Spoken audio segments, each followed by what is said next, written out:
Welcome to the Middle School Cafe podcast, where we're serving up fresh strategies and solutions for ELA teachers just like you. Join us as we explore proven methods to bridge the achievement gap and help every student reach their full potential. Whether you're a veteran teacher or just starting out, grab a cup of coffee and a notepad and let's get started. Here's your host, Carolyn Wall.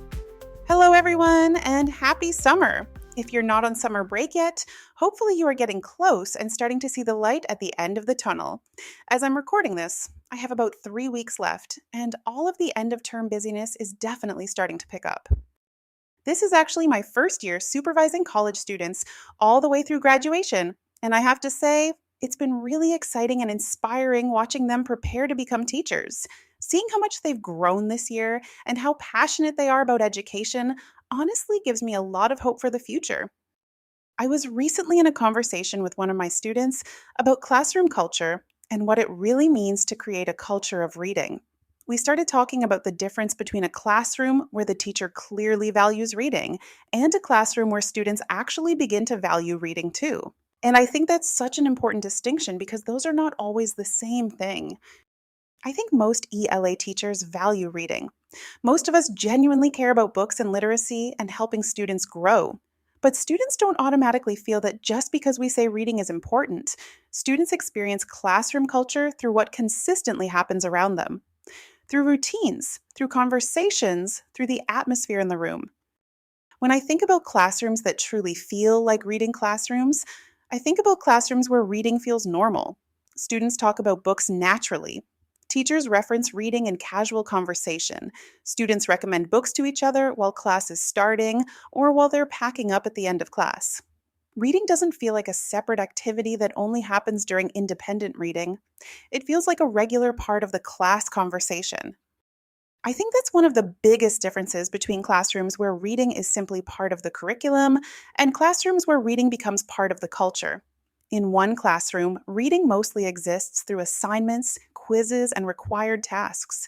In the other, reading becomes part of the social atmosphere of the room. Students begin seeing books as something people talk about, recommend, debate, and enjoy together. I also think middle school students are constantly trying to figure out what is truly valued. They are incredibly observant about what teachers consistently protect and prioritize. If independent reading time constantly disappears the moment things get busy, students notice that. If books are only mentioned on library day, students notice that too. But when teachers consistently make space for reading conversations, reading routines, and student recommendations, students see reading differently. And I think consistency is key. Students need regularly repeated experiences that communicate that reading is valued in this room. Summer is often when we start thinking about the year ahead. Even when we're taking a well-deserved break, ideas for our classes have a way of finding their way into our thoughts.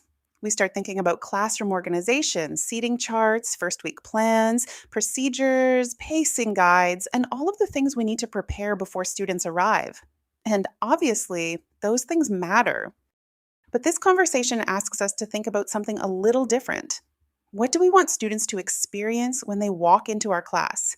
How do we want them to feel about reading? And what can we do to facilitate that?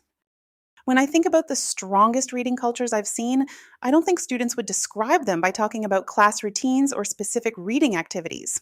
That's not to say those things aren't important. In fact, they're often what makes a strong reading culture possible. But students don't usually experience culture through the systems we create behind the scenes.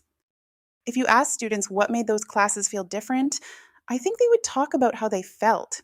They might tell you that they weren't afraid to try a book, that their teacher cared about what they were reading, or that people constantly talked about books in class. And that's where reading culture begins. Before students build stamina, before they become more engaged readers, and before they start seeing growth in their own reading, they need to feel like they belong in a reading environment. That can be challenging in middle school because students don't walk into our classes as blank slates. By the time they reach us, they've already had years of experiences with reading, and those experiences shape how they see themselves. Some students arrive excited about books and reading. They already have favorite authors, favorite genres, and a growing list of books they want to read. But many others have had very different experiences. Some have struggled academically, some have spent years avoiding reading because it felt frustrating, Some have rarely finished a book they enjoyed, and some have already decided that reading is simply not for them. What makes middle school interesting is that many students have already developed a reading identity, whether that identity is accurate or not. We've all heard students say things like, "I'm not a reader," or "I hate reading." Those statements usually aren't based on one experience. They're often the result of years of struggle, assumptions, and comparisons. That's one reason classroom culture matters so much. If a student walks into our class believing they're not a reader, every experience we provide either reinforces that belief or slowly challenges it. Over time, students begin paying attention to the messages they receive about who belongs in the reading community and who doesn't. The strongest reading cultures I've seen send a very clear message. There isn't just one type of reader. Some students love fantasy novels, others prefer nonfiction. Some enjoy graphic novels, some listen to audiobooks, some read constantly, while others are still building their stamina and confidence. The goal isn't to convince students that everyone should read the same way. The goal is to help students see that reading has a place for them. Another thing I've noticed in strong reading cultures is that reading becomes surprisingly social. That may sound strange because reading itself is usually an independent activity, but readers are constantly sharing ideas, recommending books, talking about stories, and discussing things they've learned. Think about your own life. Chances are you've recommended a book, shared an article, sent someone a podcast episode, or told a friend about something interesting you recently read. Students need opportunities to see that side of reading. Too often, students perceive reading as something that happens to them rather than something they actively participate in. They read an assigned text, answer the questions, complete the activity, and move on. What they don't always see is that reading can be a way to connect with other people, exchange ideas, and contribute to a larger conversation. When students begin talking about books with one another, recommending titles, sharing opinions, and responding to each other's thinking, reading starts to feel less like a task and more like something they have ownership over. One of my favorite things to observe in a class is when students begin recommending books to each other without any prompting from the teacher. And I know some of you might be thinking, my students don't do that. Honestly, we probably don't see it as often as we'd like or as often as we used to, but it does happen. I've seen students finish a book and immediately walk across the room to hand it to a friend. I've heard students debating whether a series is worth reading or telling someone, "You need to read this next."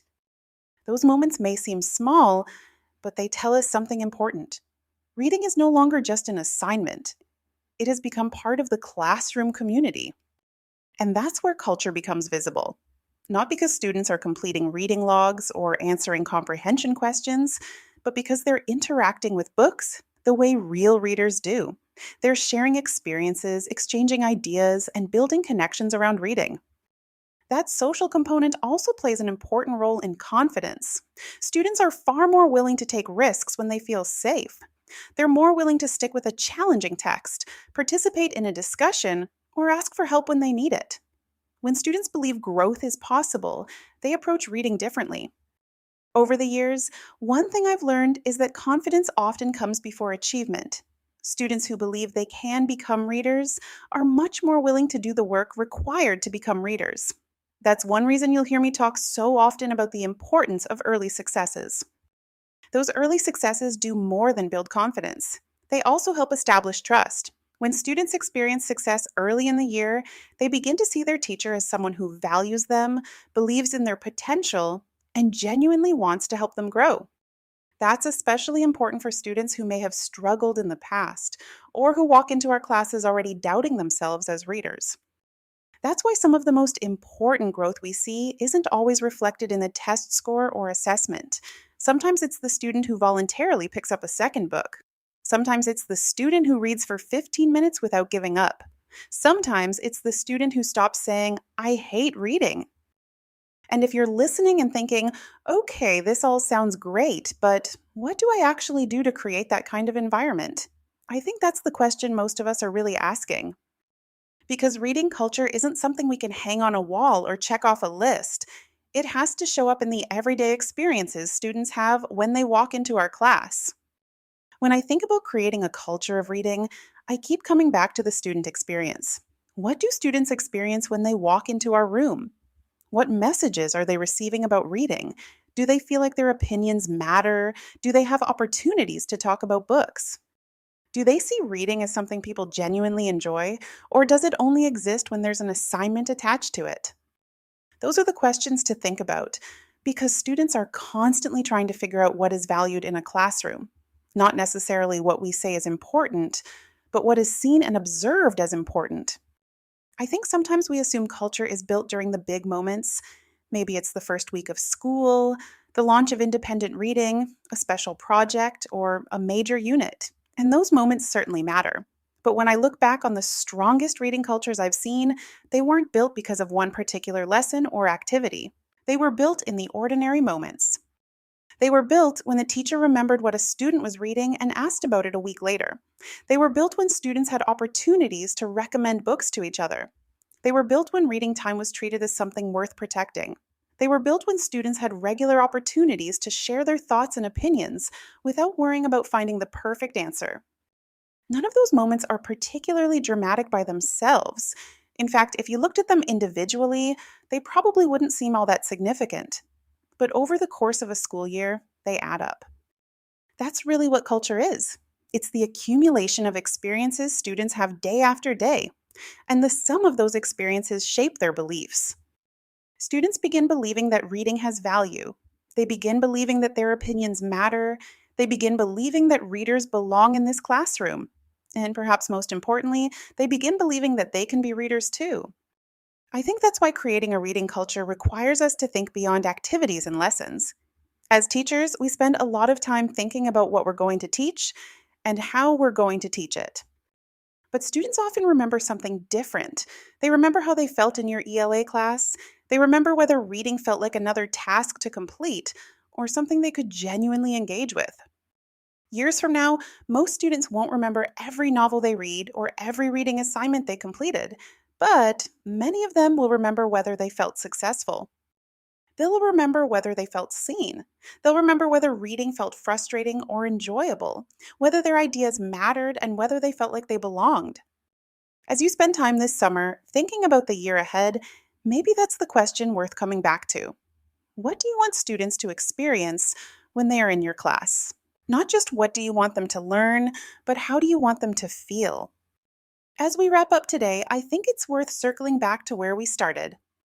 When we talk about building a culture of reading, we're really talking about more than helping students read more books.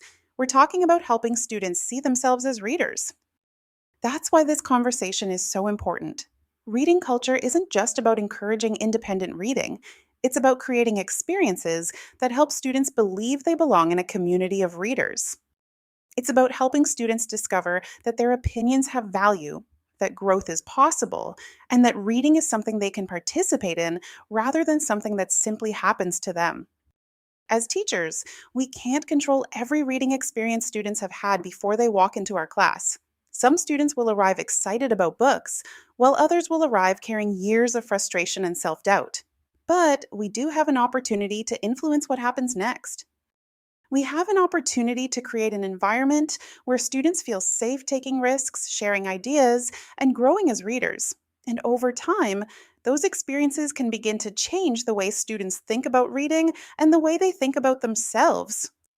If this is a topic you'd like to explore further, I have several related blog posts and podcast episodes that I'll link in the show notes. So whether you're catching up on podcasts during a road trip or doing a little reading from a lounge chair by the pool, you'll find a few more ideas there. We'll also be continuing this conversation inside our free private Building Strong and Confident Readers community for middle school ELA teachers. It's not a Facebook group. It's a dedicated private community where teachers come together to share ideas, celebrate successes, work through challenges, and support one another throughout the school year. We have weekly check-ins, monthly trainings, and plenty of opportunities to learn from other teachers who are focused on helping students become stronger, more confident readers. If that sounds like something you'd enjoy being part of, I'll include a link to join in the show notes. And if you enjoyed today's episode, I'd love for you to like, follow, and subscribe so you don't miss future episodes. Also, if you have a colleague who would enjoy this conversation, feel free to share the episode with them. Great teaching ideas are always better when we can talk about them together. Thank you for joining me today. As you enjoy your summer and begin thinking about the year ahead, I hope you'll spend a little time reflecting on the experiences you want students to have in your class and the reading culture you want to create. I'll see you next time. Thanks for joining me today. As a reminder, a new episode drops every first and third Tuesday, so be sure to hit that subscribe button so you don't miss an episode. Be sure to visit middleschoolcafe.com to find links to everything mentioned in today's show. Until next time.